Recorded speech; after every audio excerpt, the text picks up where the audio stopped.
Það svona, þjálfari umferðar Gunnar Magnússon, besti varnarmaðurinn Daniel Matthíasson og svo erum við með Alexander Hrafnkels í markinu, Freyr Arons, Morten Linder, Brynjar Hólm Gretarsson, Jefferson, Sigurður Jefferson, Össur Haralds og Árni Bragi.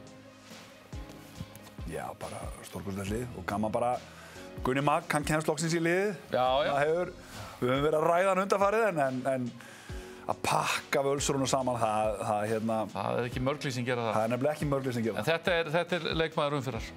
Þess að það skilji, hann átti hrikalega góðan leik í þessu toppslag hann og fyrir utan það var hann með spilaði frábæran varnarleik í ofanálag. Og við verum líka að hafa það í huga að þegar við verum að velja þetta, það skiptir líka máli hver andstæðingurinn.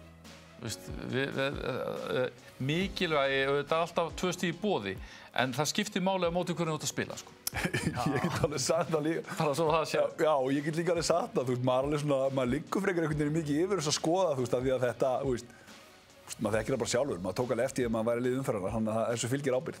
Það líka bara fullt að gauri svo skora einhver 9 mörk umferðar eftir frábæran leik sem hefði alveg getað verið hann. Skarphéðinn og einhverju fleiri. Það alls konar upp sem komið til greina.